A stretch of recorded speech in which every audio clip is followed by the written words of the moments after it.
गरीब घर का एक बच्चा जो पढ़ाई में बहुत होशियार है और उसके पास पैसा नहीं है। गांव का नाम उम्मीदपुर था, पर वहाँ की गलियों में उम्मीद की रोशनी बहुत कम ही दिखती थी। इसी गांव की टूटी फूटी झोपड़ी में रहता था 11 साल का रवि। रवि के पिता रघु दूसरों के खेतों में दिहाड़ी मजदूरी करते थे। माँ तुलसी घर घर जाकर बर्तन मांजती थी। हर शाम उनके घर में सिर्फ एक ही चर्चा होती थी, आज की रोटी का जुगाड़ कैसे होगा। रवि का शरीर दुबला पतला था, लेकिन उसकी आंखें किसी चमकते तारे सी थीं, ज्ञान की प्यास से भरी हुई। वो गांव के सरकारी स्कूल का सबसे होशियार छात्र था। गणित के मुश्किल से मुश्किल सवाल वो मन ही मन में हल कर देता था। विज्ञान की किताबें, जिन्हें उसके साथी छूने से भी डरते थे, उसके लिए पहेलियों का खजाना थीं। पर उसके पास न तो स्कूल की पूरी किताबें थीं, न ही पहनने के लिए ढंग के जूते। उसकी किताब यानी उसका एक पुराना फटा बस्ता था, जिसमें दूसरों की फेंकी हुई कॉपियों के बचे हुए पन्ने सहेजे गए थे। रहस्यमय भेंट। एक सर्द रात जब गांव गहरी नींद में डूबा था, रवि अपने टूटे से बिस्तर पर लेटा हुआ था। लालटेन का तेल खत्म हो चुका था, इसलिए वो चांद की मंद रोशनी में जमीन पर बिखरे रेत पर उंगलियों से समीकरण इक्वेशंस बनाने का अभ्यास कर रहा था। तभी उसकी झोपड़ी के बाहर एक धीमी सी खड़खड़ाहट हुई। रवि ने डरते हुए दरवाजा खोला। बाहर एक बूढ़ा व्यक्ति खड़ा था। वो इतना बूढ़ा था कि उसकी दाढ़ी और बाल आसमान के बादलों जैसे सफेद थे। उसके हाथ में एक छोटी सी चमड़े की पोटली थी।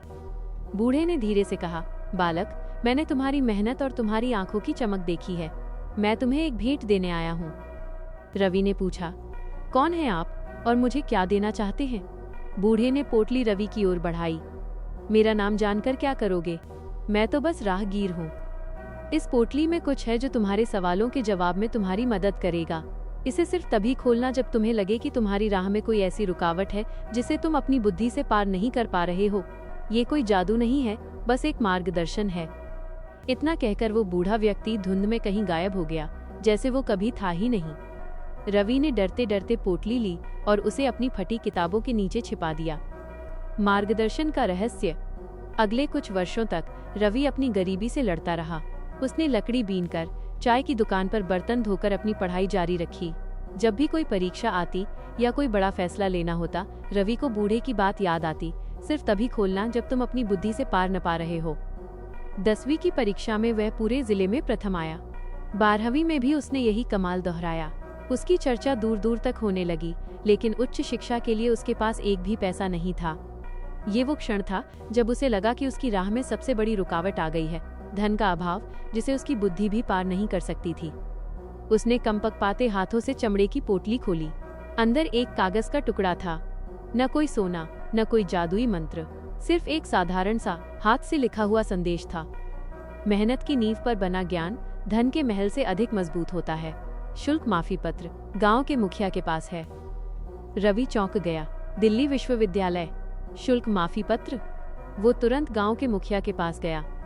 मुखिया, जो रवि की प्रतिभा से परिचित थे, ने मुस्कुराते हुए एक लिफाफा दिया। वो सच में शुल्क माफी पत्र था। उन्होंने बताया, एक अज्ञात दानदाता ने कई साल पहले ये कहकर ये पत्र मेरे पास छोड़ दिया था कि ये गांव के सबसे होनहार लेकिन गरीब बच्चे के काम आएगा। रवि को समझ आ गया, बूढ़ा व्यक्ति कोई जादूगर नहीं, बल्कि कोई ऐसा गुप्त शुभचिंतक था जिसने दूरदर्शिता से उसकी राह पहले ही तैयार कर दी थी। उस पोटली में असल में कोई वस्तु नहीं थी, उसमें थी सिर्फ सही समय पर दी गई सही जानकारी। महान अधिकारी।